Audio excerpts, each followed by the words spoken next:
Here's some food for thought.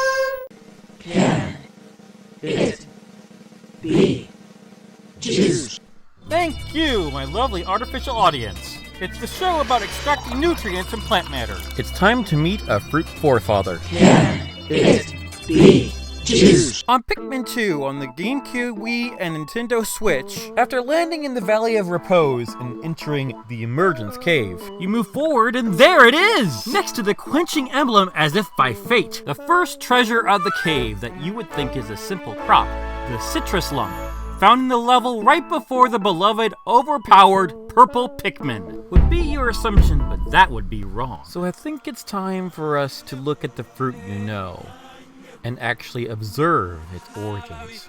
We're going way back to before the beginning. At a currently unrecorded time in history, there were 3 core citrus fruits. The citron, which was said to have originated from India, from valleys at the foothills of the eastern Himalayas, the great-granddaddy of the lemon. The pomelo, which is the principal ancestor of the grapefruit, and the biggest citrus which came from Asia and Malaysia. And then, the Mandarin, a fruit of unknown origin, either coming from Southeast Asia or the southwest of China, but is one of the 2 parents of the modern orange. In fact, every glass of yellow-red colored juice ever poured was due to the little Mandarin and the large pomelo from cross-fertilization. Yeah, those small citrus fruits that you can pack in a lunch predate the orange. And of course they can be juiced. In fact, their flavor tends to be sweeter than their descendants and less sour. Just take off the peel and toss it in the juicer, if it is seedless. Mix it with the face wrinkler or the lemon, if you want, as it enhances the flavor of the juice. And now is a segment of the show where we analyze What did Lawson forget? Looking this time at the Orangeberry. It's an orange! No, it is not!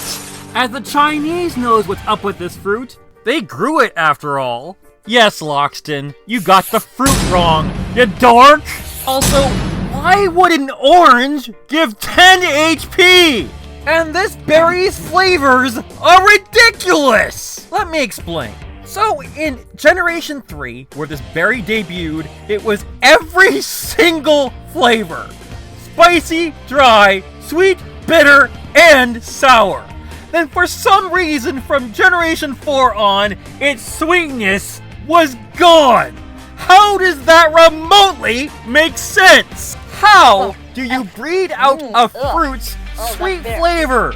And why would you want to do that? Perhaps its inverted color is the culprit. Now, what makes a Mandarin orange in the first place? What we learned from the Orangeberry is that anthocyanins are what make a fruit blue, but its carotenes, like carrots, are what make a citrus fruit orange. But surprise! There are anthocyanins in the peel of some citrus fruits, like the blood orange, which has an enormous amount of anthocyanins, and the only colors that they can make are red, purple, and blue. And the Orangeberry is blue, which means they purposely bred out the carotenoids. But why? It's a real head scratcher. My only guess is that the orange in the fruit, made by an antioxidant that benefits both humans and animals, has a side effect when you're a fruit that is used in mass amounts. I hate to spoil an episode of a show that's close to 3 decades old, but in Magic School Bus Season 4, Episode 6 Goes Cellular, Arnold is about to receive an award for rock experts, but somehow he has become as orange as his hair. The class goes inside of him a second time. After 4 lunch from the first season, they find the boy has been eating a ton of seaweedies, chewy, gooey carrot in a seaweed coat so thin, which contain beta-carotene. In short, he was suffering through keratinosis, a condition that Fulton Brown said affected members of the RAF during World War II for eating so many carrots to see in the dark, their skin made them startlingly easy to find in a crowd. I came to this conclusion for Pokemon simply because this is the same franchise that had berries from Pinkin Island from the Orange Islands that turned their inhabitants completely pink. So my theory is that this side effect would have been unappealing to botanists of the Pokemon world. The changing flavor profile, however, would be another matter entirely. A food that possesses every known flavor on a being's taste buds already sounds far-fetched as it is. But when you lose one that indicates a fruit's overall ripeness, you know you're dealing with people who barely know food. For goodness sakes, these are the same individuals who think making a sandwich would ever change the likelihood of encountering rare beasts. So how the Oran Berry would taste would be completely fiction. But at least we can look into why its natural gift typing is poison as well. Luckily, this one is really easy. The EWG, the Dirty Dozen users, tested 25 samples of non-organic mandarins and other citrus fruits for pesticide residues, which were used to extend their shelf life, and they found a likely carcinogen called imizalil and thiabendazole, a synthetic compound with enthelmintic properties, as in it treats intestinal nematodes. These are two hormone-disrupting fungicides found on 90% of the fruits that were sampled. Based on the fact we have a blue citrus fruit, the possibility of poison is very likely. So buy your mandarins as local as possible. There are also phototoxic compounds called psoralens that are bad for pups. So don't feed dogs oranges! Okay, now let's see how the mandarin and the orange stack up against each other in nutrition. The first thing that needs to be said is that the mandarin was not always sweet. In fact, it once was very bitter. But that version of the fruit doesn't exist anymore, does it? Because unlike what Game Freak thinks, Asia managed to make a mandarin that was still just as alkaline, but very sweet. However, when you can compare mandarins to oranges, you can see which one is the most superior, as mandarins contain less protein, more fats, and more carbs, and are less hydrating as well. On top of that, mandarins contain less vitamin C than oranges do, as well as vitamin B1, vitamin B2, vitamin B5, and folate. But don't fret, there are nutrients that mandarins do have more than oranges. And those are vitamin A, vitamin B3, and vitamin B6. But the amount of these vitamins in a single serving is minimal. When it comes to minerals, both fruits don't contain a lot of them. But what they do have is significantly different, as oranges contain calcium and potassium, whereas mandarins contain more iron, magnesium, and phosphorus. Both fruits contain the same amount of zinc.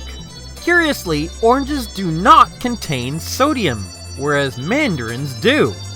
As for overall benefits, they have quite a few that rhymed. Both oranges and mandarins have been proven to have a positive association with the prevention of cardiovascular diseases due to their high contents of phytochemicals. In fact, every single member of the citrus family can significantly reduce the incidence of cardiovascular disease risk, including myocardial infarction, dyslipidemia, and coronary artery pathology due to their high content of flavonoids. In fact, citrus flavonoids in general can scavenge free radicals. Gotta love those bioflavonoids, which is great for improving glucose tolerance and insulin sensitivity, modulated lipid metabolism, adipocyte differentiation, suppressed apoptosis, and improved endothelial dysfunction.